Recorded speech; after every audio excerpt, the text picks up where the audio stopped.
Something good is happening to you. Hallelujah. Praise the name of Jesus.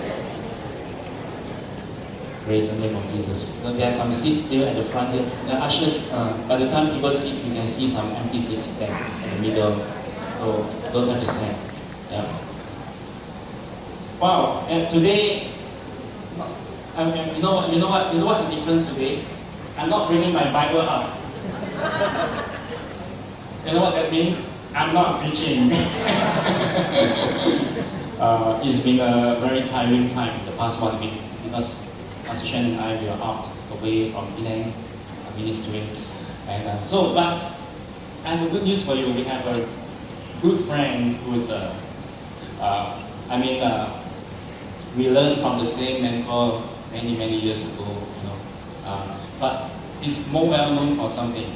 He's a writer of the Makalalan revival of East Malaysia.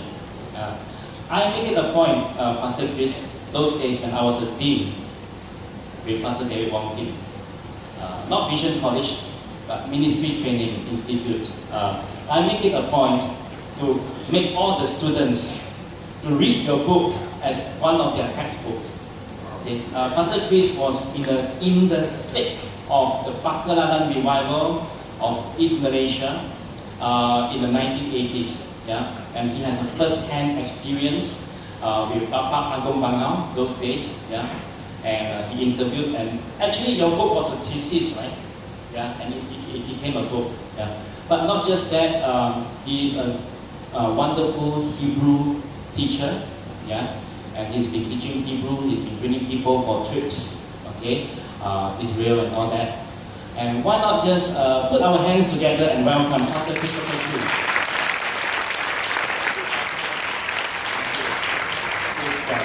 Thank you very much, thank Pastor Kenneth and Sister Sharon for your warm welcome, and all the friends and students that I've met. I was hiking in Penang when I was a lawyer. I didn't want to become a pastor. There were a lot of prophecies along those lines.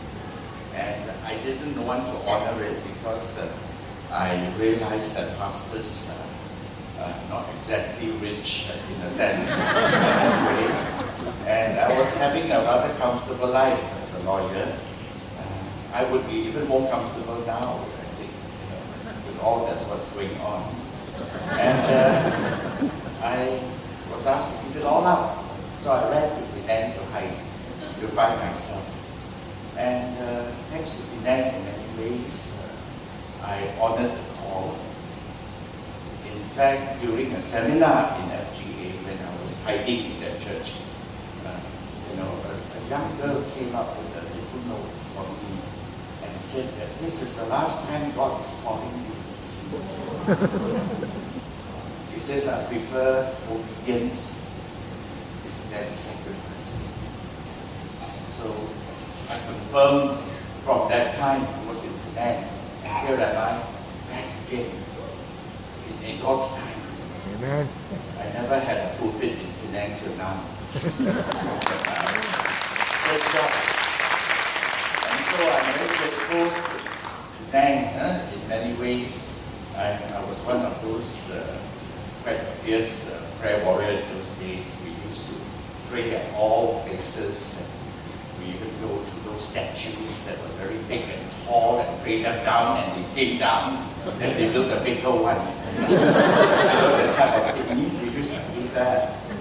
So here am I. I'm giving a message based on my Hebrew understanding of the Bible, because the Old Testament is the New Testament conceived. And the New Testament is the Old Testament revealed. And I've always puzzled about Paul's teaching on the living sacrifice in Romans 12. You have to grapple with that. That is the high point for all of us. What does it mean to be a living sacrifice? And I didn't get the answer till I went to the Old Testament. And when I studied the life of Abraham, the father of faith, I still had not got my act together. I had to go there, Israel, to Beersheba. So I took a study team there, and we went to Beersheba, which is not in your normal route. It is just a very desert place. To see the well of Abraham is still there. The well of Abraham. The Beersheba means the wells of Abraham, that he had a covenant with the Canaanites, where there is the witness and testimony to the right for him to stay there. And he stayed there. And so my journey started then. And he had to walk 2 days with his Isaac uphill to Jerusalem. And in Jerusalem, I brought all the students to the southern slope that comes up to Abraham, to Jerusalem. So I told them to close their eyes as we walked to the rim of the ridge. And at the southern part, I said, open your eyes, and you could see Jerusalem as Abraham would have seen it. And right in the center is the Temple Mount. And we were rather disappointed with the view, because it's not the Holy Temple standing there or church.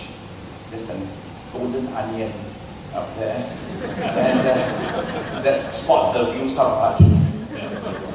But when I asked them, do you think the view is spectacular? They said no. We've seen better mountains in Switzerland. We've seen better mountains in Penang. Certainly it wasn't that fantastic, the view. But in your heart, that's where it all began. And I was so excited because the scriptures had became alive.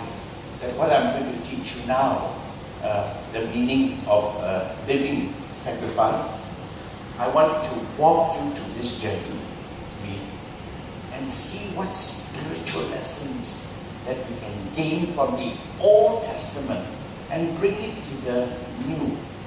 And when you find the hidden gems, it is so wonderful. For me, it is a personal discovery. It's as much as I spent time 2 years in Makalalan to write a book. I literally lived among them for 2 years, Pastor, 2 years. And it was, quite an adventure for me to spend time in the Ulu Zulus, you know what I mean? And then, the joke is I had to ask them, where is the bathroom? Where's the toilet? Then they bring me to the jungle and then they put like that. I always remember that. Yeah. So I went through those experiences, but this one was quite interesting and more comfortable. And so what happened here, we start with Genesis. And I must wear my glasses now. It's been a long time since I've been around. I've been, so many things have changed in Penang since I last came. And I don't even recognize some of the places now. And it's so wonderful to see a church growing, I mean, these hotels at least, I hardly came. I hardly even go to along Batu Ringi. You only find me in the hawker stalls. But it's so wonderful to see what's happening now. Let me start with scripture, okay? And that is in Genesis chapter, I don't have the chapter and verse, 22. Right. Now let us look at that scripture. After these things, God tested Abraham and said to him, Abraham. And he said, here I am. That's a wonderful song, a worship song. Here I am. But in the Hebrew, it's even more dramatic. This H word, the beginning of here I am, Hanani in Hebrew, it is a man who just kneels down and lifts up his arms in this shape. That is the shape of faith. That means someone who is like a servant of the Lord, like a waiter, who's waiting on the Lord. And when the Lord said, "Where are you?" "Here I am."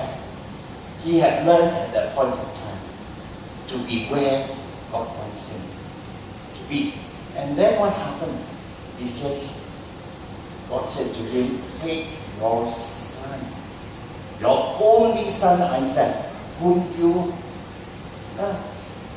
The first time the word love comes from. And this word, the ladies love it when we tour because it's the name of a very famous Dead Sea product. It's called ahava.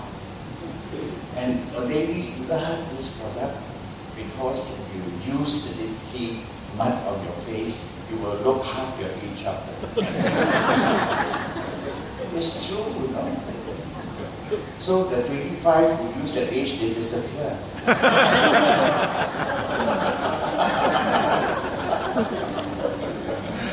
And here is that word ahava, which means love. And right along there, and go to the land of Moriah, and offer him there as a burnt offering. Now that is the Hebrew understanding. In your English Bible, it is the word worship. To worship God on one of the mountains, which I shall tell you. And we all know the end in the beginning. That mountain is called Calvary. So you can see it is very momentous. Pastor preached an excellent message on this. I was actually prompted to teach this because of Pastor's message. The first time I came to church, Pastor preached this message. My spirit was like running high, and I knew that it had to be this message I had to preach. It's so funny, isn't it, sometimes how the Spirit prompts you. You know, that 1,001 sermons you can preach. But this is the one. It's like the beginning of our faith, the father of faith. And let us learn from him, because the word burnt offering, which is yolah, or worship, is the first time in scriptures love and worship meet. It's called the law of first mention. If you are a student, when you do your theological training, you will learn this law of first mention. And here, you will find the two words are put at the same sentence. And it is a journey of faith. To reconcile love and worship, it will take you some time to find out the correlation between these two words in the Bible that will keep on appearing and reappearing. The love that we sang just now in the excellent worship that we sang, albeit in English, albeit in Greek, but the original, the first mention of love, it's here in this context of worship. And so, you know, as a Bible student, we'd be so intrigued to find out what is the meaning, what is the correlation between love and worship. So we all skip the pages. You know, I'm the type that reads the ending in the beginning. So that's why when they say, "Do you watch Korean movies?" I said, "I do. I see the first episode and the last. That's all I know." I know the story, the beginning, and how it ended. I can even tell you the ending. I'm always right. So here we are.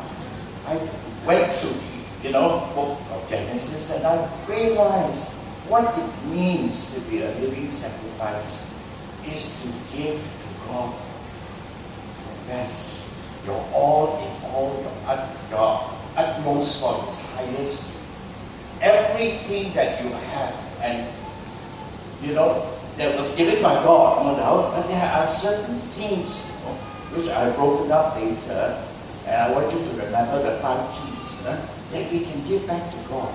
Your time.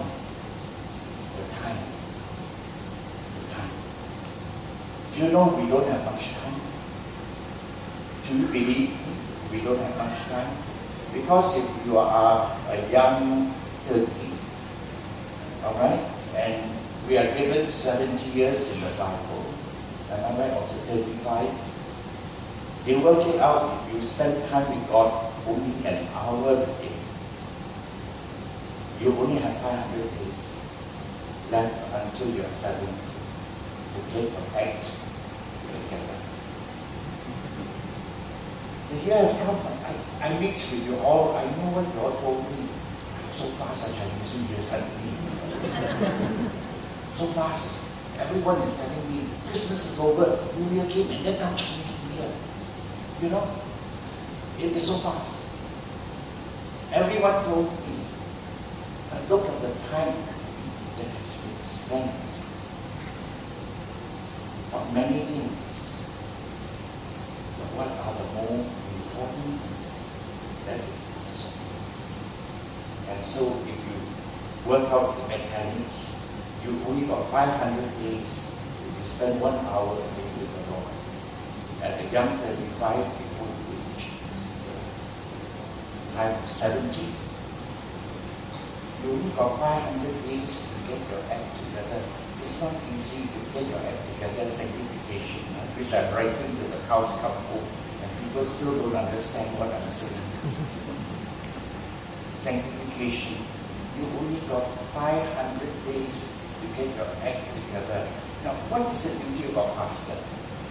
You know, Pastor Kenneth, myself, Pastor Sharon, all the pastors here that I met, you know, Pastor Anthony, you know, Rofina. What do you think our job spec is? What do you think a pastor is? Well, my definition of a pastor, we get everyone to heaven. Yeah, that's why you are here. Do you know that? You didn't know that. We all want to go to heaven, but no one wants to die. And so that is my job spec. And I can tell you, geologically speaking, if you have one drop of sin, just a single drop, you can't enter heaven. So to attain sinless perfection, you have to be sanctified. Inside you is called holiness. Outside you is to get the new body that will come when Jesus returns. The whole goal of a pastor is to get the sheep into heaven, because it won't be so lonely. You will be my neighbors. Am I right?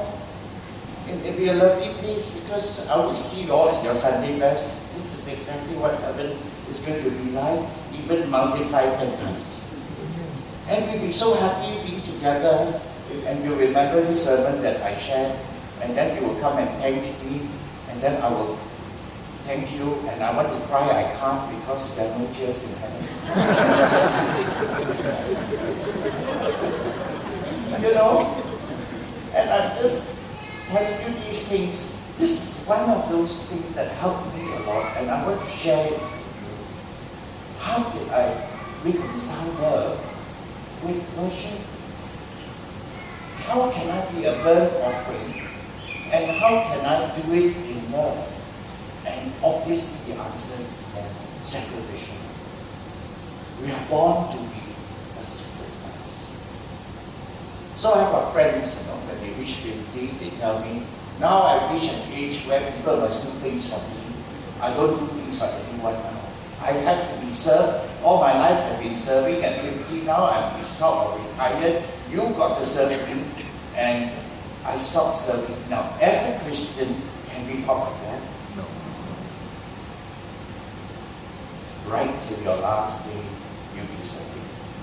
And I do hospital ministries, and every time I go there, I wish I were a better singer, like one of the worship leaders here, because all they want from me is a song.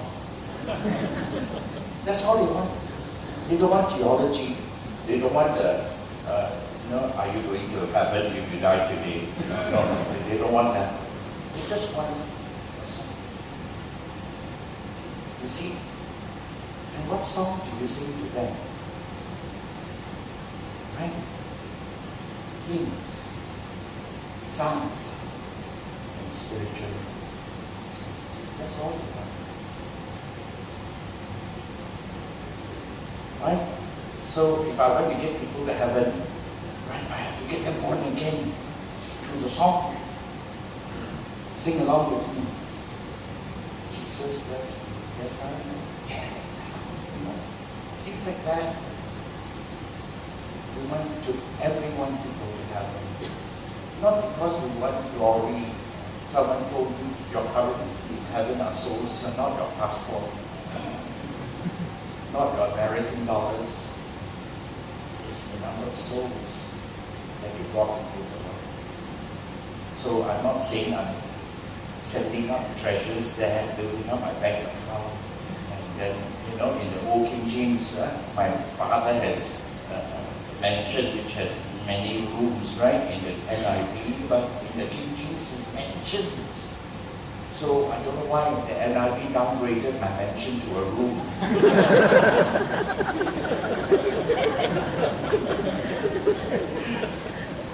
But I will be very happy when I'm there, you know, because it's a place we all want. But there is something we have to do. We are between the Garden of Eden and the Garden City of the New Jerusalem, of the new heavens and the new earth. We are now in Sin City. And so even our eyes are down. Because we can't visualize a pristine garden or what Penang used to look like, or what Penang will one day look like. We can't, because we are imagining things, what we're seeing now, and our vision is somewhat clouded by sin. Not our sin alone, but the complete sin around us. It's like spiritual pollution. We can't breathe, we can't see. But here, you see, in the understanding of worship, you are calling down an open heaven. When you pray, an open heaven comes upon the church. When we all have saturated this place with prayer, it's very easy to worship. Am I not right? Did you see the flow of the worship just now? Because the prayers prayed 1 hour before you all came. Prayer, worship, open heaven. And so when I came to Penang, I attended one of those seminars. You know, I was a very conventional Christian. I attended every convention. And in one of those conventions, I learned that what engenders an open heaven is an open Bible, an open heart, and an open heaven. I always remember that. And I asked him to inscribe his book, which you can't read his book. He's a very old Scottish man, written in King James English. His name was McKean, but he came with Bob Fitz. So Bob Fitz stole the show. Because Bob Fitz was then young and unmarried. And he sang that song. I could see that you love Jesus first. He shared it that he went to Hawaii for his Bible college. And he went for a worship course. And he had to write the song within 15 minutes. And the Holy Spirit gave him the song. And it became a bestseller. A worldwide big song that we used to sing in every worship meeting that we had. And when he sang it for us, he wrote it because he liked this student. He didn't marry her, but she was so prayerful. He said, because of her, he said, the first night, I could see that you love Jesus first. And we all cried. So this other Scottish guy who came to teach us about other things, we put him number 2, see, because we all were chasing Bob Fitz, the worshipper, not realizing that this guy with the word has so much to do in happiness. he had substance. And I remember I asked him to instruct the book which no one can read or understand. And he put there, in God's love. Probably he's gone with the Lord by now. And I always remember him, this kindly Scottish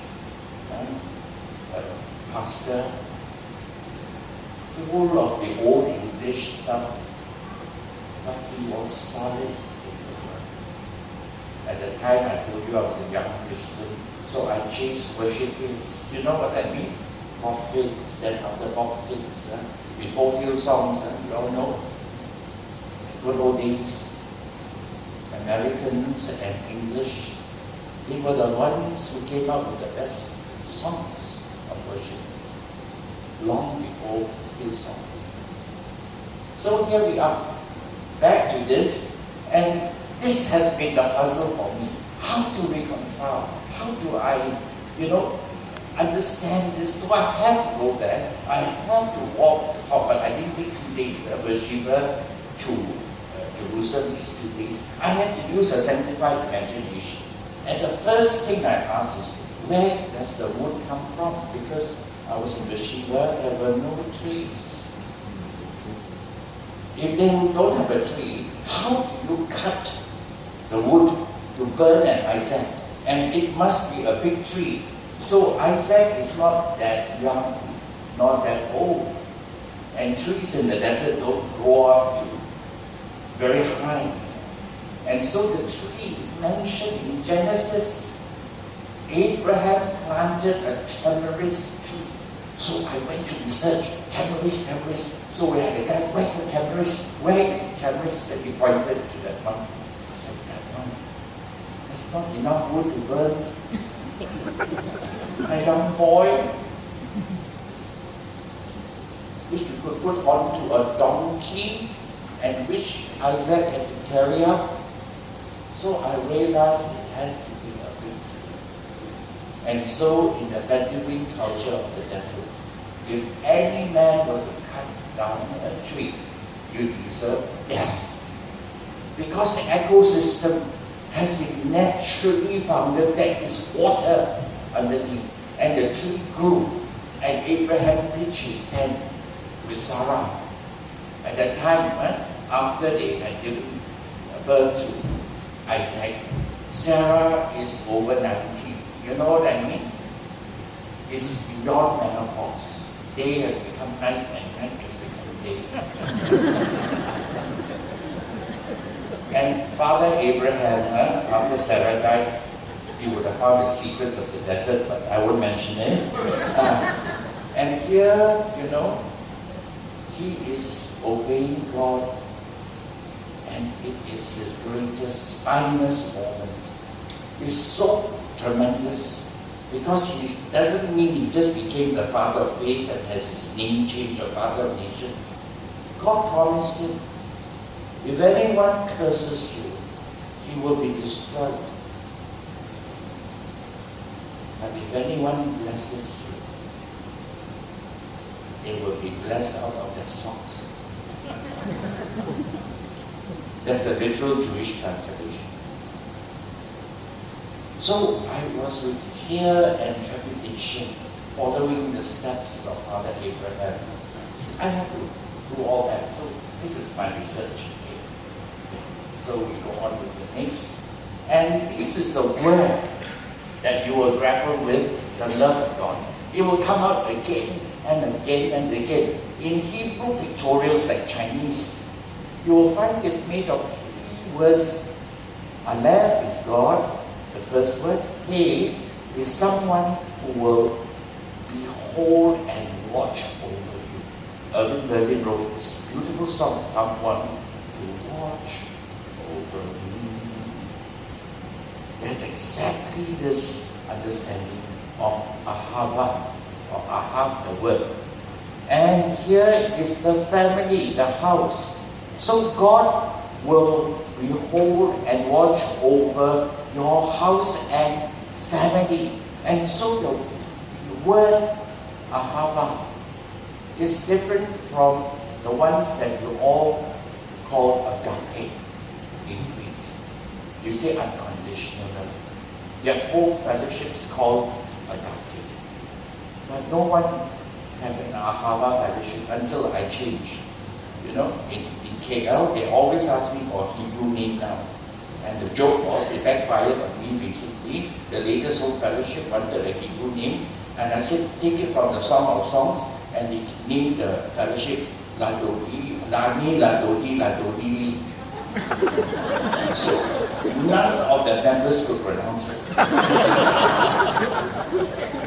And they all blamed me because it came from the Song of Songs. I am my beloved, and my beloved is mine. Ani, Ladodi, Ladodi. It rhymes, it's very rare. But you couldn't take it.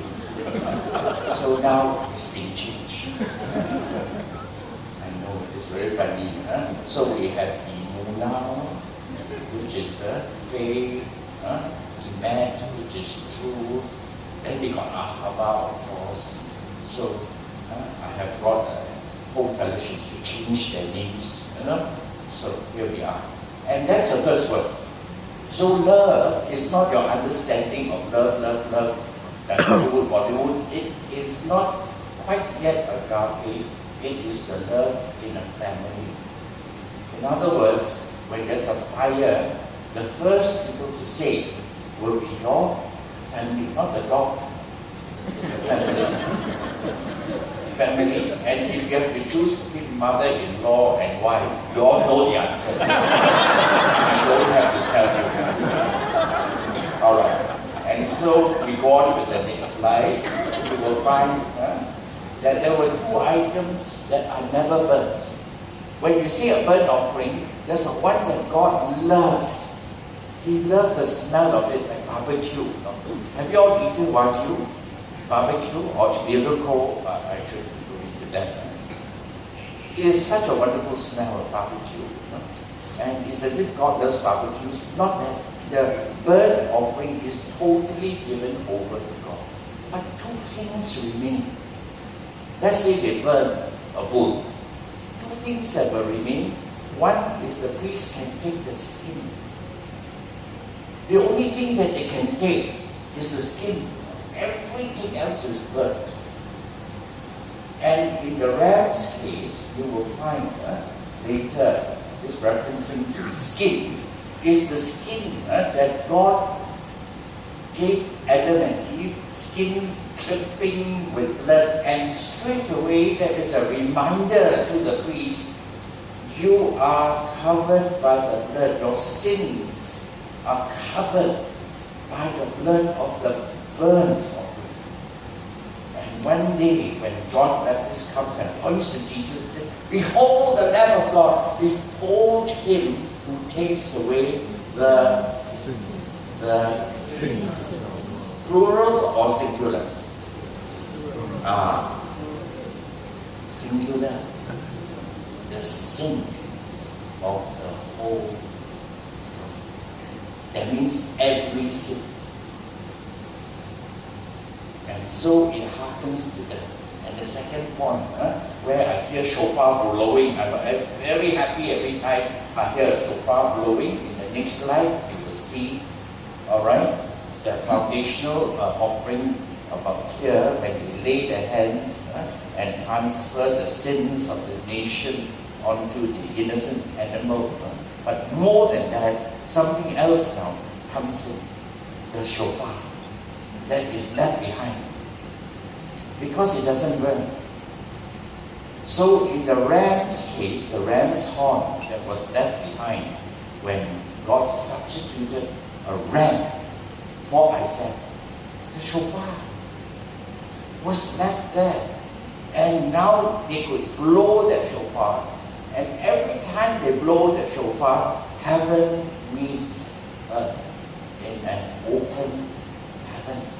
Because of your burnt offering, because you have poured out your heart, your soul, your spirit, and your body to be given over to God. I told you your time, your torso, your treasure, your temple. You know, there are 5 T's So I didn't give you all because I want you to stay to the end. And so here we are. The shofar is left behind. Just 2 reminders. Every time a burnt offering is consumed, the priests have to take the skin, not just to make leather goods. Right? They have to be reminded, if not for the covering of the blood covenant, they will not only be rejected, their sins will merit death. And then the trumpet, the shofar, is to call on the Lord to remind him, Lord, without your presence, we are nothing. A church without God's presence is just ichabod. The glory has gone. So we can see there are 2 visual reminders given here. And every time I go to Israel, I discover something new. I was reading about animal sacrifices, and then I found out to my horror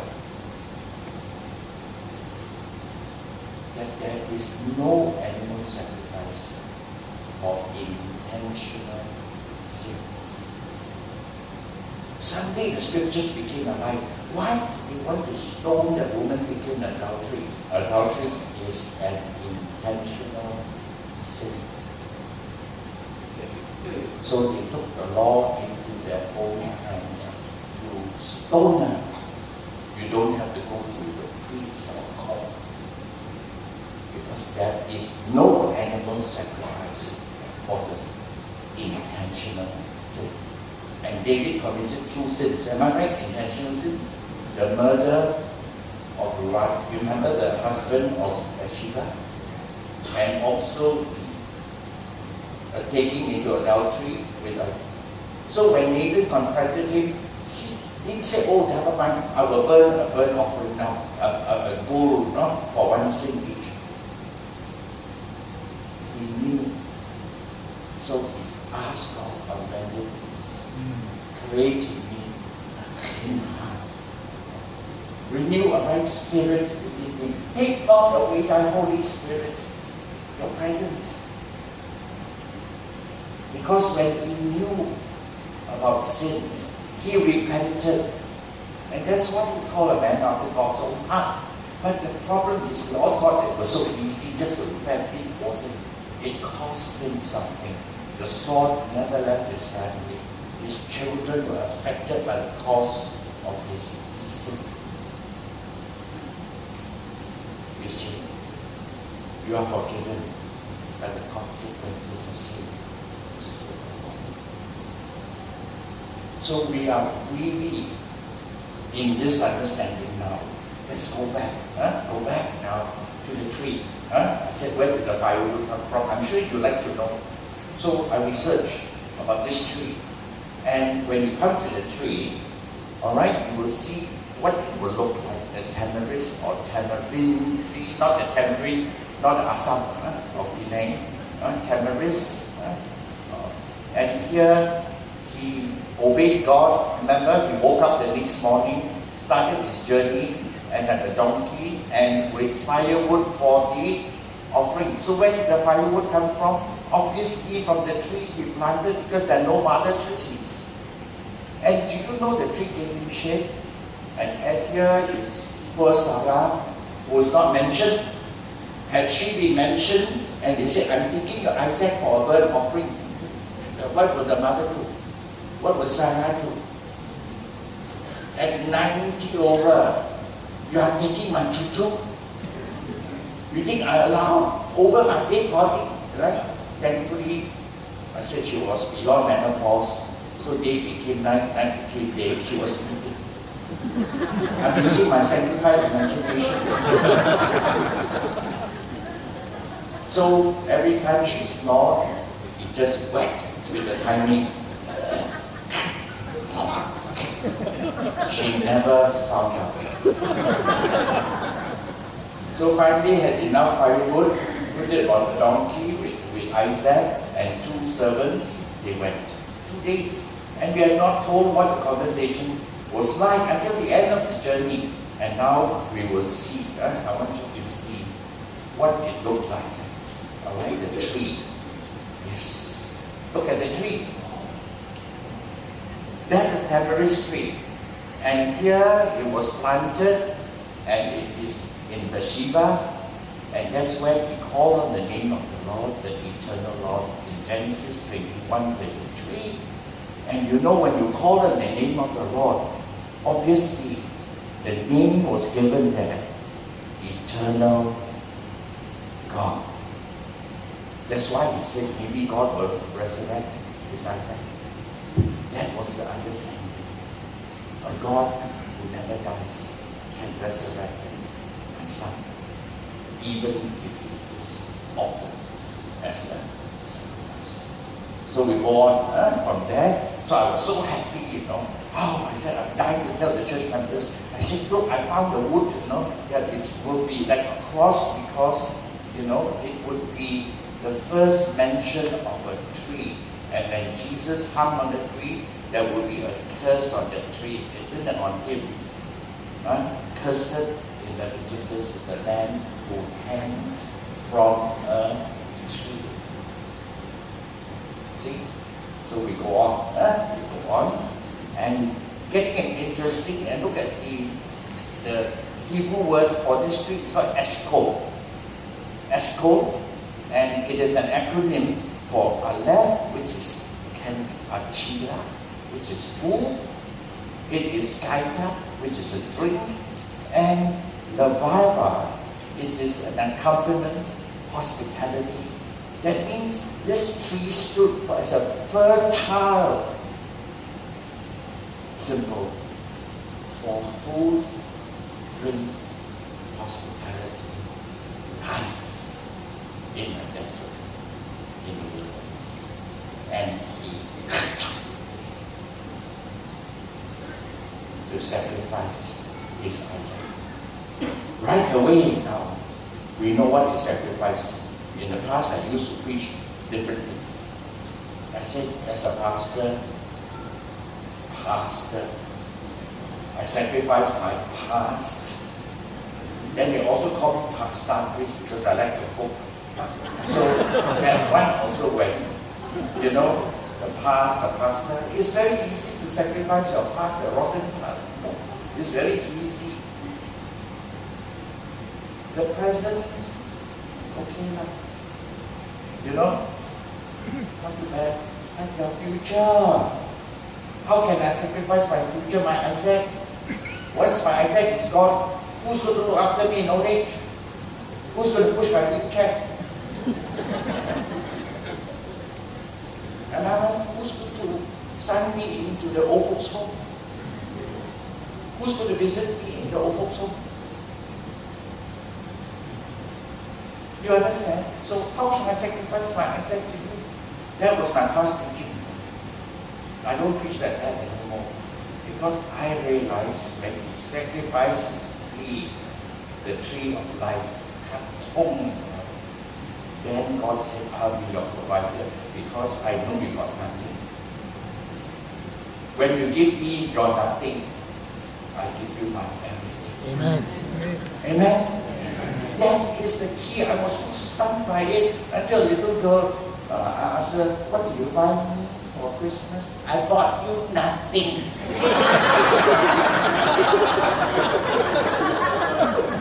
I loved her because she spoke with the truth. She didn't have any money with her. So she said, I bought you nothing. Nothing can return God to everything. I am your Adonai Jireh. I have provided in the past perfect tense, already provided.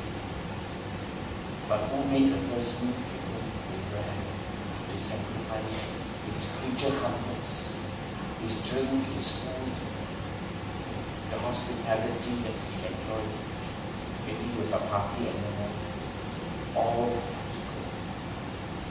All had to go. And so I always challenge this young girl came along, Pastor, I'm going with you to Israel. I'm going to the disco there. I said, what?